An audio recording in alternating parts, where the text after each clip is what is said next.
पाकिस्तान के अवैध कब्जे वाले जम्मू कश्मीर यानी पीओजेके में इस वक्त भीषण खूनी संग्राम छिड़ा हुआ है।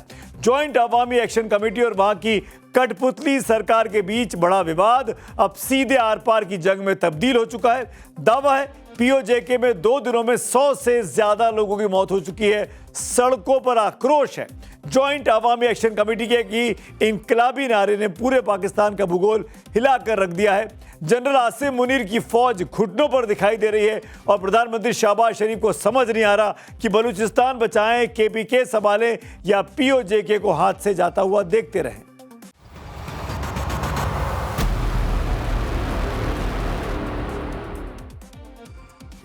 ऐसा लग रहा है कि संसद के पटल से गृह मंत्री अमित शाह और रक्षा मंत्री राजनाथ सिंह की वो दहाड़ अब जल्द ही हकीकत बनने जा रही है, जिसमें साफ कहा गया था कि पीओजेके, जिसको हम पहले पीओके कहते थे, पाक अधिकृत कश्मीर, पाक ऑक्युपाइड कश्मीर या गुलाम कश्मीर, वो भारत का है और हिंदुस्तान एक एक इंच जमीन वहां से लेकर रहेगा। आज 2 कश्मीर की तस्वीर दुनिया के सामने है। एक तरफ हमारा जम्मू कश्मीर है जहां वंदे भारत की रफ्तार से तरक्की हो रही है, रात को भी बाजार गुलजार हैं, तो दूसरी तरफ एलओसी के उस पार बदहाल पाकिस्तान के कब्जे वाला जम्मू कश्मीर है जहां भूख की सीमा खत्म हो चुकी है और अब सीधे आज़ादी के लिए जनरल आसिम मुनीर की फौज के खिलाफ आवाम ने ही बंदूकें तान ली है। रॉयटर्स के मुताबिक, जी हाँ, रॉयटर्स दुनिया की जानी मानी न्यूज एजेंसी है, रॉयटर्स के मुताबिक इस खूनी संग्राम में 7 नागरिकों और 4 पुलिस वालों समेत 11 की मौत हो चुकी है। लेकिन दावा यह भी है कि मरने वालों का आंकड़ा 100 से पार और 200 से ज्यादा लोग इस वक्त लहूलुहान घायल हैं। इस कोराम में 200 से ज्यादा लोग बुरी तरह जख्मी बताए गए हैं और हालात काबू से बाहर हो चुके हैं।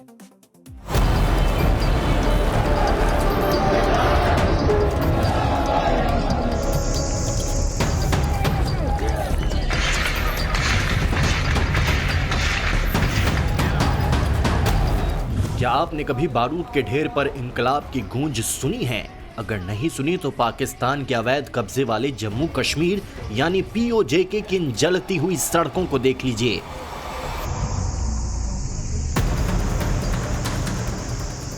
जहां अब गुस्सा पानी की तरह नहीं बल्कि गोलियों की तरह बरस रहा है।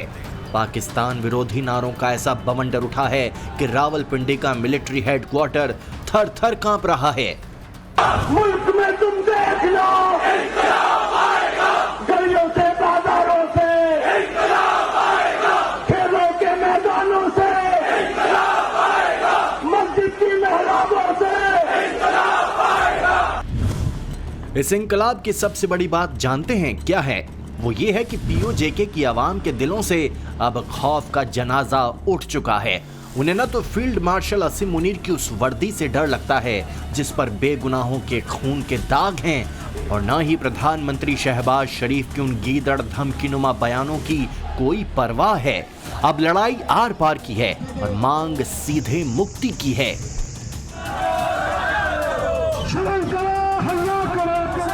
मुनीर की फौज जिस बगावत को दबाने के लिए गोलियां चलवा रही थी, अब वो बगावत उनके ही गले की हड्डी बन चुकी है।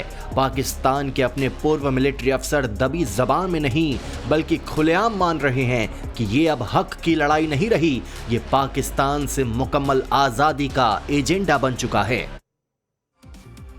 पाकिस्तान में हालात वाकई में चिंताजनक है। पीओजेके जल रहा है। मैं मैप के जरिए आपको ये बताने की कोशिश करता हूं कि पाकिस्तान का ये नापाक गेम प्लान कहां और कैसे फैला हुआ है। ध्यान से इस नक्शे को देखिएगा। इस नक्शे में डिटेल में आपको दिखाते हैं।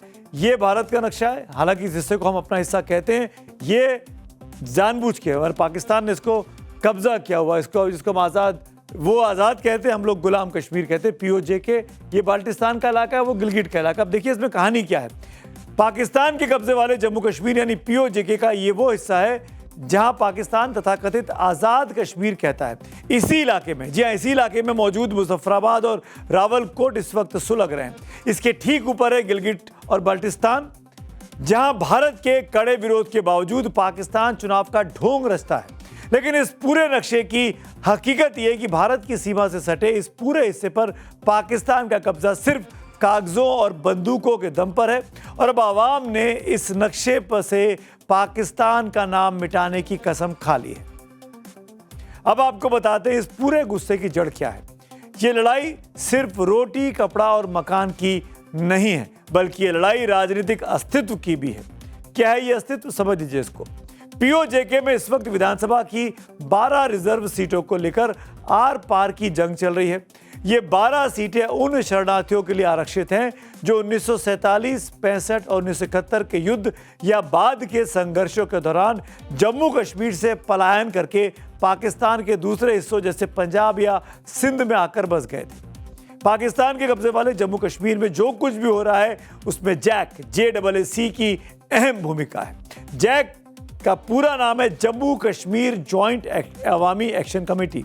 साल 2023 में प्रॉपर्टी टैक्स लगाने के फैसले के खिलाफ इसका गठन हुआ था। 50 साल के शौकत नवाज मीर इसके सदर यानी अध्यक्ष हैं। मई 2024 में शौकत ने गेहूं सब्सिडी को लेकर एक बड़े प्रदर्शन का नेतृत्व किया था। प्रदर्शन इतना जोरदार था कि पाकिस्तान सरकार को कई मांगे माननी तक पड़ी थी। हालांकि 4 दिन पहले 5 जून को जैक पर आतंकवाद विरोधी कानून के तहत बैन लगाया गया। इसी जॉइंट अवामी एक्शन कमेटी का सीधा आरोप है कि पाकिस्तान के कब्जे वाले जम्मू कश्मीर की 12 आरक्षित सीटों के जरिए पाकिस्तानी हुकूमत और उसकी खुफिया एजेंसी ISI अपने लोगों को बैकडोर से पीओजेके की विधानसभा में घुसाती है।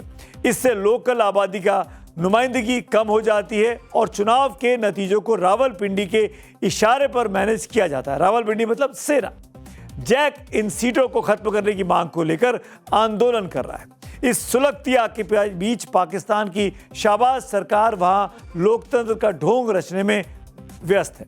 गिलगिट बाल्टिस्तान में 10 जिलों की 24 सीटों पर 7 जून को मतदान कराया गया।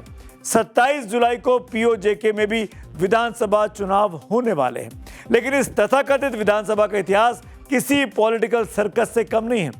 आपको पीओजेके विधानसभा का वो म्यूजिकल चेयर गेम दिखाते हैं जिसे देखकर आपको भी हंसी आएगी और तरस भी आएगा। पीओजेके की विधानसभा में कुल 53 सीटें हैं। इनमें से 45 सीटों पर सीधे चुनाव होता है और इन्हीं में विवादित 12 सीटें भी शामिल हैं, जबकि 8 सीटें महिलाओं, टेक्निकल एक्सपर्ट्स और रिलीजियस स्कॉलर्स के लिए रिजर्व है, आरक्षित है। 2021 में इमरान खान की पार्टी PTI ने यहां 25 सीटें जीतकर सरकार बनाई थी और सरदार अब्दुल कयूम नियाजी प्रधानमंत्री बनाए गए थे। लेकिन जैसे ही अप्रैल 2022 में इस्लामाबाद में इमरान खान की कुर्सी हिली, पीओजेके में भी सियासी भूचाल आ गया। मई 2022 में नियाजी को इस्तीफा देना पड़ा। उनकी जगह PTI ने सरदार तनवीर इलियास को प्रधानमंत्री चुना। लेकिन अप्रैल 2023 में अदालत की अवमानना में अयोग्य घोषित कर सरदार तनवीर को बाहर का रास्ता दिखा दिया गया। इसके बाद PTI के चौधरी अनवरुल हक प्रधानमंत्री बनते हैं। अनवरुल हक को नवंबर 2025 में अविश्वास प्रस्ताव के जरिए हटा दिया गया और आज की तारीख में यहाँ पर बिलावल भुट्टो जरदारी की पाकिस्तान पीपुल्स पार्टी के फैजल मुमताज राठौर कठपुतली प्रधानमंत्री बनकर बैठे हुए हैं। पाकिस्तान के इस अवैध कब्जे और यहाँ कराए जा रहे फर्जी चुनावों पर भारत ने एक बार फिर दुनिया के सामने अपना बेहद कड़ा और साफ संदेश दिया है। भारतीय विदेश मंत्रालय ने गिलगिट बाल्टिस्तान और पीओजेके में चुनाव कराने की पाकिस्तान की साजिश का पुरजोर विरोध किया है। भारत ने दो टूक कह दिया कि पूरा जम्मू कश्मीर और लद्दाख, जिसमें गिलगिट बाल्टिस्तान भी शामिल है, वो भारत का भिन्न और अविभाज्य हिस्सा है और हमेशा रहेगा। वहीं पीओजेके में जारी हिंसा पर विदेश मंत्रालय ने साफ कहा कि भारत को भरोसा है कि इंटरनेशनल कम्युनिटी पाकिस्तान को उसके कुकर्मों के लिए जवाबदेह जरूर ठहराएगी। पाकिस्तानी कब्जे वाले कश्मीर में भीषण पुलिस बर्बरता की खबरें हम लोगों ने देखी है। कई एक रिपोर्ट देखने में आया है जिसमें कई एक प्रदर्शनकारी मारे गए हैं और कई एक बुरी तरह से घायल हैं।